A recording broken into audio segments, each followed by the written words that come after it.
10 of the P2P Connects Us podcast. I'm your host, John Light, and on today's episode, we're going to be talking about the immortal Pirate Bay's revival, Project Maelstrom and the new internets, okTurtles relaunch and the BlockchainID project, and last but certainly not least, Richard Myers joins the show to talk about the Bitsquare P2P Bitcoin exchange.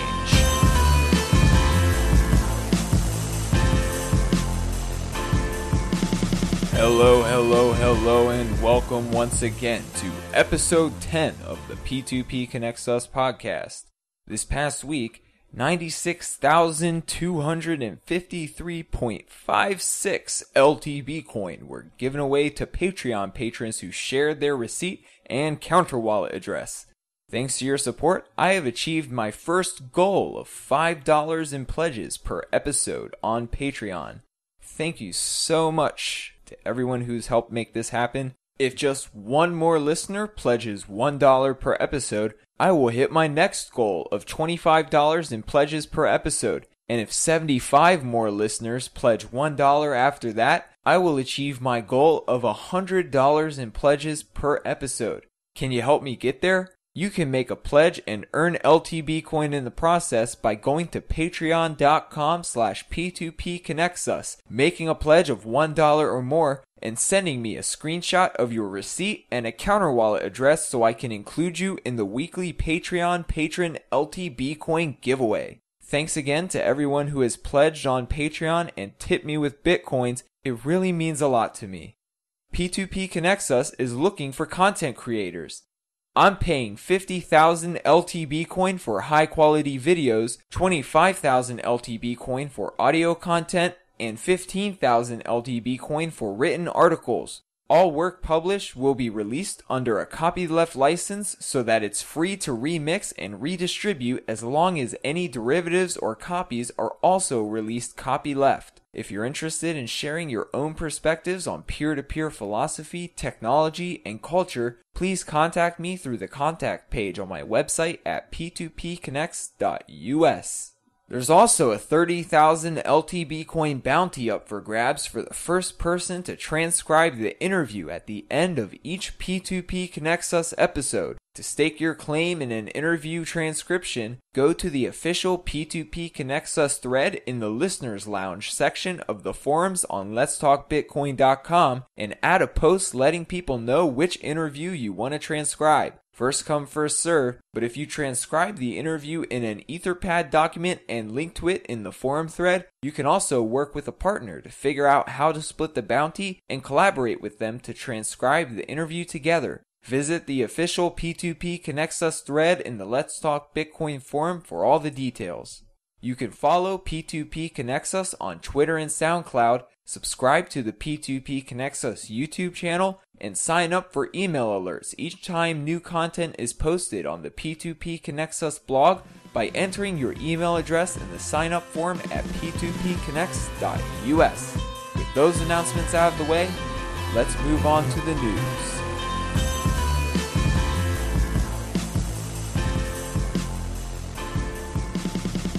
A month and a half after the December 9th raid, which seized servers and took down the infamous Pirate Bay file sharing website, the pirates are back again, albeit with a slimmed down version of their website. Just days before the relaunch of piratebay.se, former staffers told the news site Torrent Freak that they were being denied access from the new site so that it would be easier to maintain, warning that the lack of moderation could lead to spam and malicious torrent files being uploaded. Instead, the former Pirate Bay staffers would be launching their own full moderated website using a data backup they copied before the raid.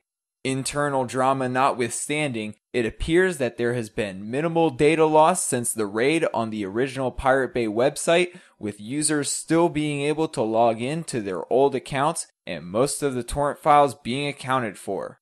Shortly before the relaunch of the Pirate Bay, ISOHunt, The core developers of the old Pirate Bay project mentioned in episode 8 of this podcast announced a $100,000 giveaway contest for contributors to the old Pirate Bay website, including developers who contribute to the open source project and moderators and uploaders who help maintain the website. Interestingly enough, old Pirate Bay still has the top spot when you search for Pirate Bay on most major search engines. IsoHunt said that they would keep old Pirate Bay alive even if the original site came back online, so we'll see whether or not they'll keep the $100,000 giveaway going when they upgrade the site in March. BitTorrent Inc., developers of the peer-to-peer BitTorrent file sharing protocol, have announced invite-only access to Project Maelstrom, a project that, quote, started with a simple question. What if more of the web worked the way BitTorrent does? Unquote. Project Maelstrom is a modified version of the Google Chrome browser which can load websites using BitTorrent files, making websites resistant to denial of service attacks and helping popular websites load faster the same way that popular torrent files download faster when more peers are sharing the files. This is similar to the as-yet unreleased browser originally announced by the developers of the Pirate Bay back in 2014. A spokesperson for the Pirate Bay said back then, quote, "The goal is to create a browser-like client to circumvent censorship, including domain blocking, domain confiscation, and IP blocking.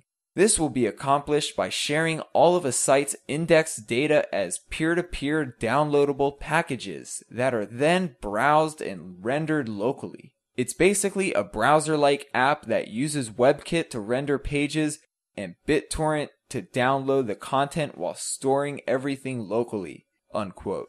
MadeSafe, whose developer Evangelist Paige Peterson was recently featured in episode 6 of this podcast, is working on a similar project, though their applications go beyond just web browsing to include messaging, asset exchanges, marketplaces, and more. Another open source project called ZeroNet also released an early version of similar software which lets people create and browse websites using a combination of BitTorrent and Bitcoin technology. It's incredibly exciting to see so many smart developers tackling the problem of censorship on the web using peer-to-peer technology, and highlights how powerful peer-to-peer can be in the right hands.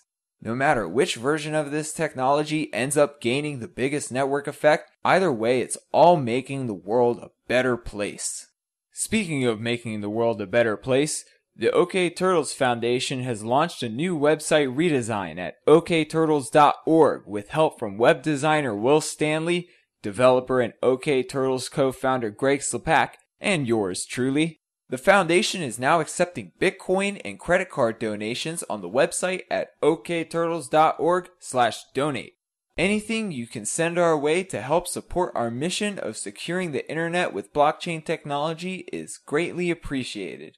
There's also new DNS chain documentation on the GitHub page thanks to the hard work of Mike Ward.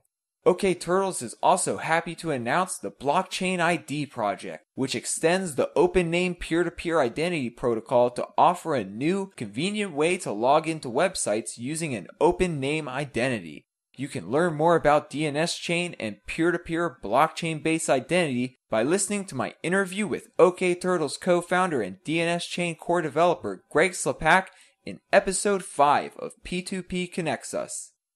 It's time for the magic word. The magic word for today's episode is pirate.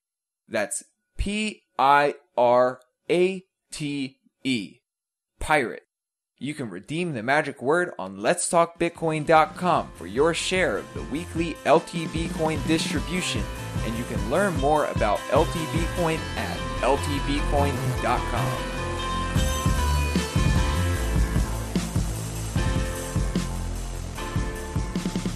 I would like to welcome to episode 10 of the P2P Connects Us podcast, Richard Myers of Bitsquare. Richard, thanks for coming on the show.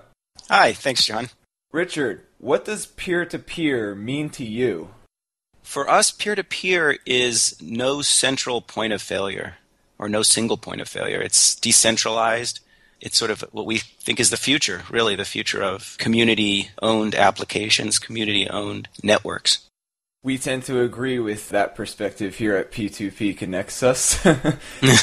So what is Bitsquare? Bitsquare is what we think is the next evolution of the interface between Bitcoin, or pretty much any cryptocurrency, and the legacy banking system. There's currently no good alternative for that, getting in and out of Bitcoin from national currencies.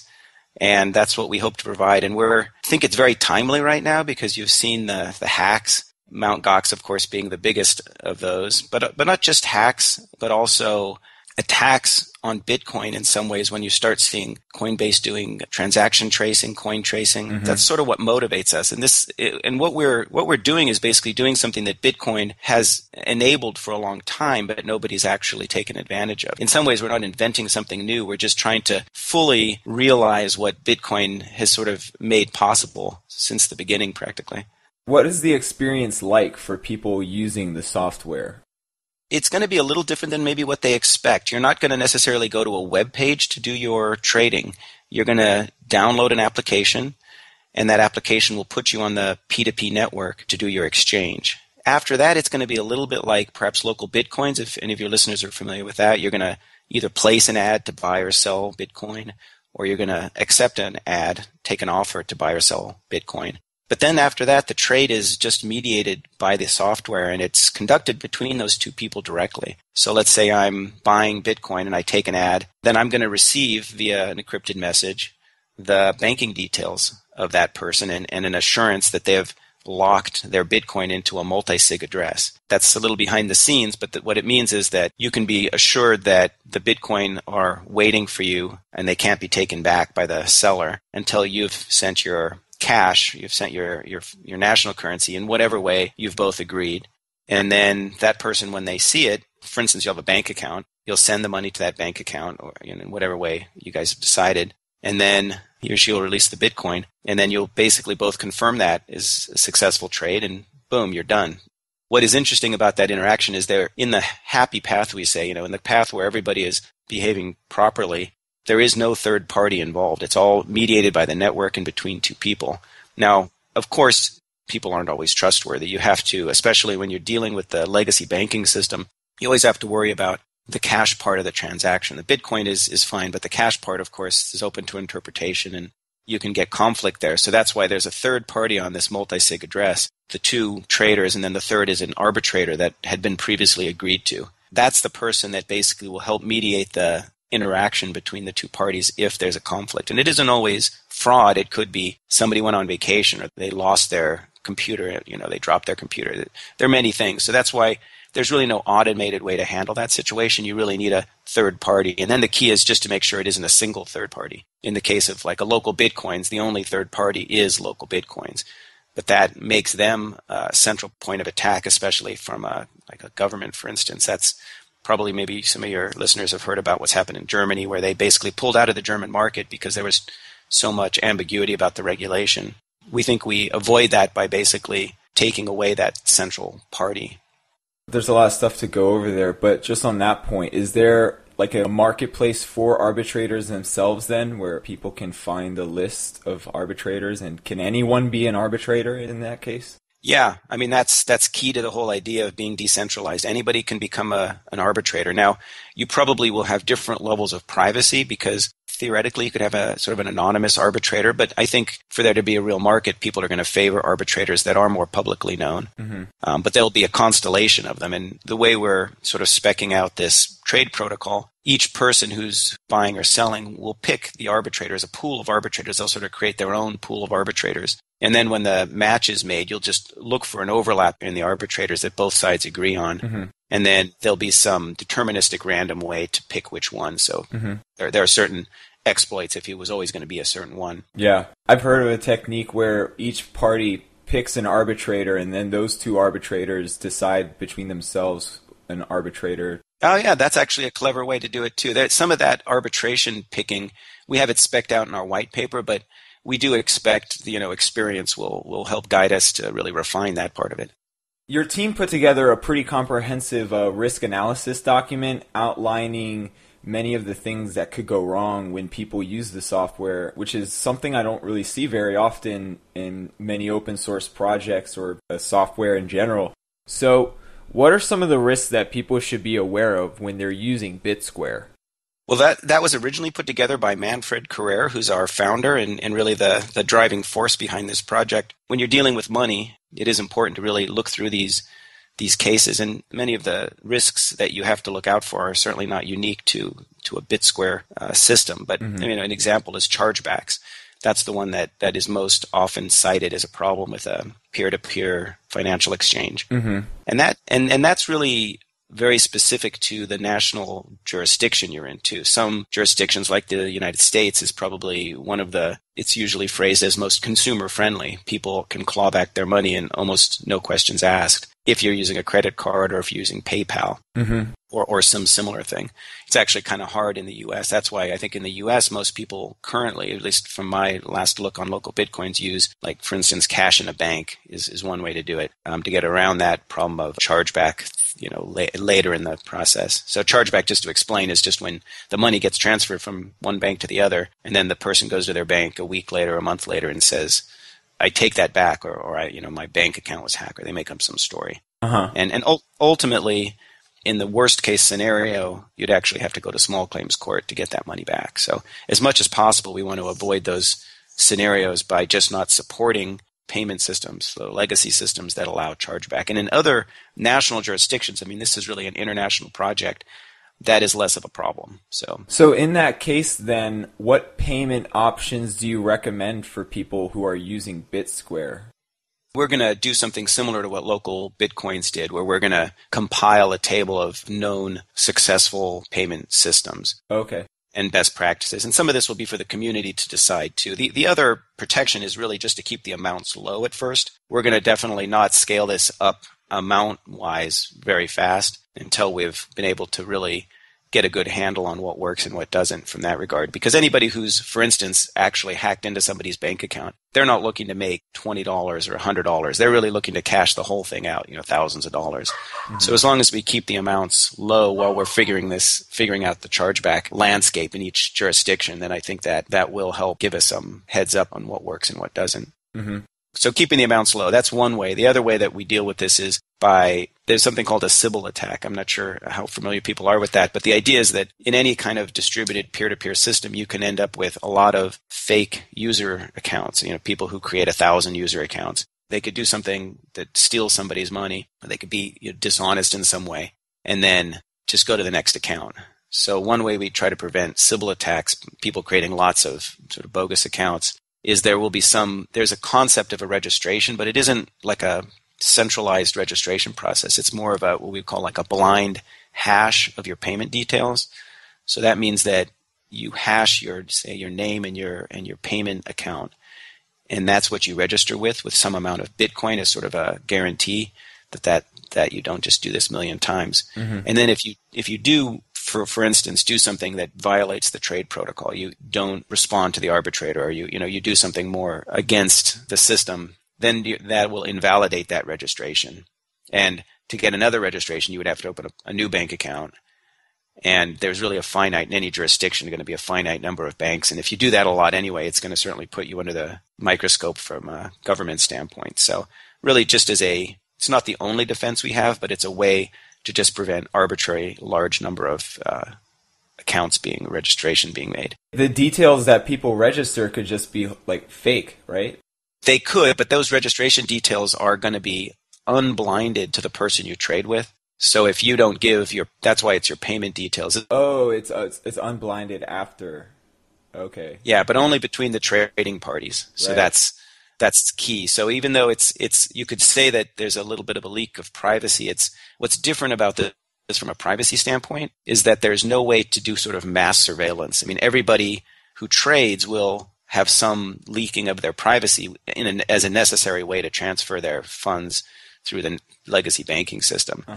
But there will be no way from a privacy standpoint to monitor. There won't be a central place to subpoena, for instance, and say, give me all your trade data or give me all your user base. Yeah. So if someone does, say, use a bank account to register, would they be able to use more private payment methods afterwards, like cash or money orders? Because like some people in general just have concern with giving up bank details because there's bank fraud and things that can happen. Just being able to make ACH requests out of an account, just knowing the account number. So. No, you're right. And I think, for instance, taking the United States as an example, I would expect you to see less bank-to-bank transfer registrations and more cash in bank or money order kind of registrations. And if it's a money order registration, then it is a little less prone to fraud in some ways than it would be because there's a different way to confirm that. You wouldn't have to confirm it with a bank account. Mm-hmm. In Sweden, where I'm living now, they have a way where you can, it's a bit like Douala perhaps, where you can actually register a phone number and just basically send money to a phone number. And that, that doesn't leak quite the same amount of privacy that way either. Yeah, no, that's interesting. So I guess all of those kinds of details for end users, is that available now or will it be available in the near future? We're still in alpha, so we're in a 0.1 alpha. Manfred started the project in March and brought most of us on in the summer. So he's basically self-funded the 0.1 release, which is a alpha. You can download it now in Windows, on Mac or Linux, and run it. But it's, like I said, it's only an alpha. It's running on the testnet, and we're now actually crowdfunding for the next round. I'll get into that later. What isn't implemented, for instance, is the arbitration isn't implemented. Mm-hmm. It's basically just putting in offers on the distributed network and locking up some testnet coins in a multi-sig address. But you can kind of get a flavor for it, and I do encourage people to just download it, or you can go on GitHub if you want to build it yourself, look through the code. Okay, so is that 2 of 2 multi-sig, or? It's 2 of 3, because the third is your arbitrator. But, I mean, right now, there's just a fixed arbitrator. The arbitration isn't implemented. It's designed, but it isn't turned on yet, so. Oh, when you say fixed, so is that someone at the project who's kind of taking on that role right now? Yeah, I mean, in our testing, we're not testing arbitration. We're just testing the basic distributed order book. Sure. But that's coming up in the next couple of releases, is to get that turned on for the arbitration. Okay, so in general then, I guess, what is the technology that's being used to make all of this possible?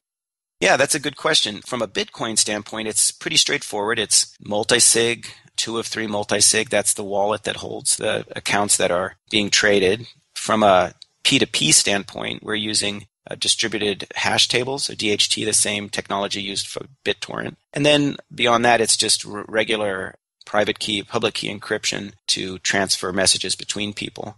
We're actually using something called Tom P2P, so that's our underlying layer that runs the DHT. Okay. And that's a great project. For Bitcoin, we're using Bitcoin J, which is Mike Hearn's Bitcoin library. It's been really useful. And then, then that's pretty much what we use for encryption as well. Okay, cool. So when I think of distributed hash tables, like you mentioned, I think of BitTorrent. Is this software like BitTorrent where users have to be online at the same time for files to be shared through the network, or is there any concept of asynchronous communication here? In our 0.1 alpha, there actually, it has to be synchronous, but that's just a step in our milestones. The next version will have a idea of a permanence for that stuff. So if you think about it in the BitTorrent sense, normally you would have to be online, but you can replicate your order information. So there is a way to do this in an offline way, at least to have orders offline. Mm-hmm. So that's not currently implemented, but that's in our roadmap. Okay, so how long do orders stay on the books for before they're invalid? That right now, it's sort of until canceled. So you put an order up and can basically stay there until canceled. Uh-huh. But because this is running as an application on your computer, we certainly foresee alternatives to that. If you want to put it up for a certain amount of time, or you want to somehow monitor the market and do all those fancy things that people do. But this wouldn't really be a system for day traders. This is really for people who want to get in and out of Bitcoin in a sort of long-term sense. Sure. But there are ways that, somebody could use this if they were more a trader and less of a just investor. So what other kinds of metadata is associated with the order? Like, is there any concept of like location of the sellers, since maybe it makes more sense for me to trade with somebody in my own country than somewhere where international wires would be expensive or something like that?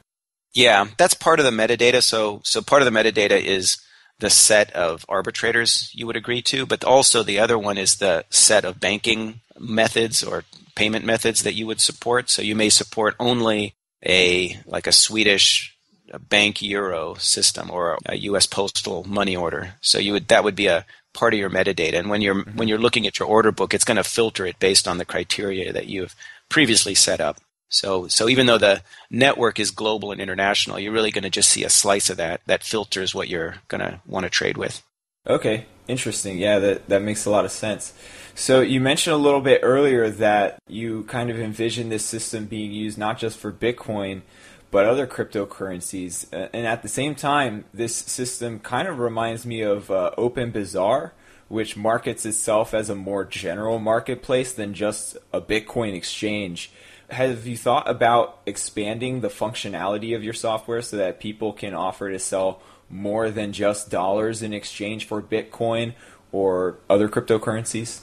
Yeah, that's something we've talked about. We're really focused on getting out the basic crypto to national currency exchange, but of course we like to dream about, what we're going to do next. And I think altcoins of some sort is a possibility. It would be a lot easier in some ways than exchanging a national currency just because you've got blockchains to reference.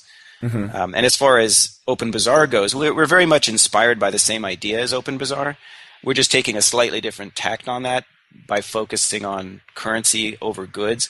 Mm-hmm. Part of the reason we did that is because with goods, you sort of run into the eBay situation where arbitration becomes a lot more intensive. Did they ship you the good? It's not just did they ship it, it's, was it broken? Was it what you asked for? So we didn't really want to get into that. We wanted to stay pretty focused on something where it's easily arbitrated. And part of the philosophy there is that when you have a very strong arbitration system that really can be done without a lot of ways to scam it, that you really can build the network that way, and mm-hmm. people won't scam it, basically. Well-done arbitration should never really be invoked, except for like when somebody goes on vacation accidentally or something. Pretty simple systems. Yeah.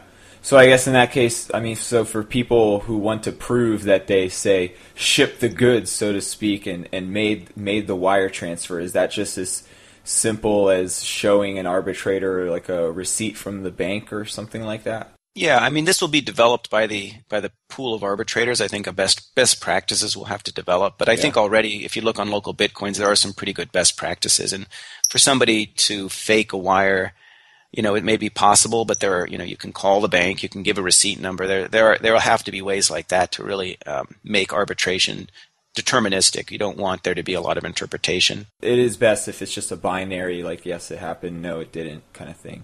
Right. Yeah, so cool. So it's good to hear that you guys are staying focused on that, because it seems like that's a really valuable niche, especially, so it's not just like governments that local Bitcoins has to worry about, it's common hackers. Apparently they got hacked recently and user funds were stolen and malware was distributed to the users. And so that just goes to show you what kind of a risk central points of failures can represent to the users of these marketplaces. Yeah, that's really unfortunate. We really, like the local Bitcoins guys. That's a good project, and it's sad, but it's almost inevitable once you create these central points of attack and the monetary value goes up high enough, it just creates this huge incentive to be hacked. And it really is, if Target, a huge corporation, can't prevent their very critical credit card information from being hacked, then how can smaller companies prevent it? It's really not an easy problem.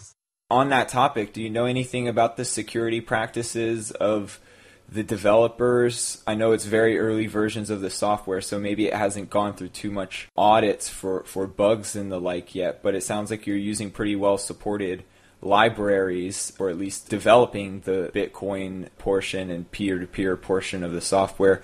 But so are the releases signed? Are they distributed through, at least SSL secured connections, stuff like that? Yeah, we've got a pretty good system for doing that now, but we do plan on evolving that to be, easy for people to check the signed releases. Mm-hmm. And that's what's up there now on their website is our signed releases. And as far as a security audit goes, that's in our roadmap to really reach out to the community and get some security audits. But part of what we're doing is, the big security from a Bitcoin standpoint is the fact that everybody has their own wallet, and when they do a trade, they create a multi-sig wallet. So the multi-sig aspect alone gives you some security. Mm-hmm. So even if one particular user had their computer completely compromised, the worst that the hacker could do with respect to their trade wallet, their multi-sig wallet, would be to approve a trade. So, at worst, the hacker could make one trade go through. It isn't like there's a big pool of money there. And if they, if a user does have a big pool of money, they're going to keep it in whatever offline wallet or whatever wallet they want. So there isn't even their own wallet. They're basically only transferring into the Bitsquare system what they want to trade. So that also reduces the risk. But no, absolutely, we're going to reach out to and get as much auditing as we can, and that's also why we're a volunteer project and we're free open source software, and that's part of I think a necessity for anything like this is that it can be reviewed, the code can be reviewed, and we'll definitely, that's a high priority for us to get done as we get, especially right now we're on testnet, but as we start getting ready for a beta that's going to run on the mainnet, then that's a critical thing for us to do. Excellent. So on that note, what are some near-term and long-term goals for Bitsquare? Sure. Well, near term, we're getting ready for a 0.2 release, and this has some of what I mentioned before, the permanence of the offers, so people don't have to be online at the same time to look at the offers and to trade. Down the road, we have a roadmap, so if you go to bitsquare.io and look at the roadmap, you can see sort of our plan leading up to a 1.0 release, which we expect to have ready sometime in 2015, and that's going to take you through arbitration and improvements on that side of things. Obviously, we're really focused on 1.0. Long term, I think you can see what we've certainly thought about, but we're not too focused on what happens after 1.0. Like I said, we can look at some things like altcoins, and putting this on a cell phone would be great. Getting a mobile app, that's more like a long term aspect for us. Yeah, so you've mentioned the crowdfunding a couple times now. Could you maybe tell us a little bit more about what your goals are there and all of the details associated with that? Sure. Yeah, and I think it's sort of relevant for this talk because we're using Lighthouse, which is itself a peer-to-peer crowdfunding app. This is Mike Hearn's project. So we really thought philosophically and sort of from a design pattern standpoint, Lighthouse was very compatible with our project, and it's new, it's brand new, it just came out, but we really wanted to take a chance with it and support Mike, by showing that this could be a way that you could fund distributed projects like ours, decentralized projects like ours. So we're basically have a crowdfunding campaign going to fund incremental releases. So we're not asking for a large sum to fund through the entire end of the project. We're hoping to sort of pioneer this idea of supporting projects, free open source projects, in an iterative way. So we're only asking for the funds to get us to our next release, so that we can create a tight loop between actually delivering and then asking for the next milestone funding until we get to 1.0 on our roadmap. Mm-hmm. The current campaign runs till February 9th. We're asking for a total of 150 Bitcoin. We've already got some great pledges. I think we're about 26% of the way there. And I really encourage anybody who is interested in decentralized applications to look at Lighthouse. It's a really innovative project, and it's well worth the community's time to support. Mike created it to really support Bitcoin itself in core development, and I think he's really got something. It really seems like the right way to do it. It's a decentralized application, which means that nobody is holding the funds. It's all on the blockchain basically. So that's very exciting for us, and we're happy to see that we've gotten some support. One of our more notable supporters has been Olivier Janssen, who also is a supporter of Mike Hearn's Lighthouse project. He put up the bounty, $100,000 bounty, I believe it was, that Mike is getting some of to build Lighthouse. Yeah, I've been using the Lighthouse software, just kind of playing around, importing files, creating projects and stuff like that. It's a really well done piece of software, and big props to Olivier for helping to fund that, and also for contributing some initial funding to your own Lighthouse project.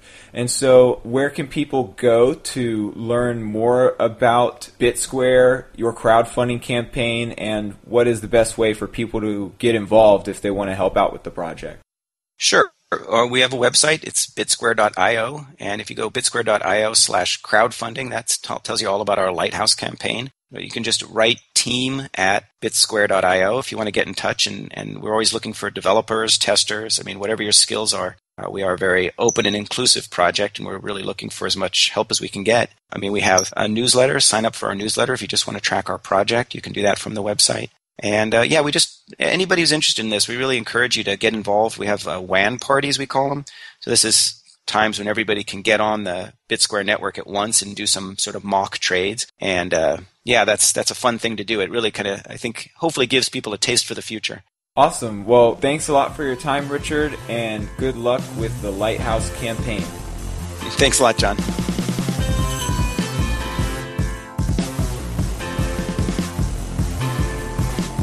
Thanks for tuning in to episode 10 of the P2P Connects Us podcast. If you have any comments or questions, you can reach me through the contact page on my website at p2pconnects.us. Till next time.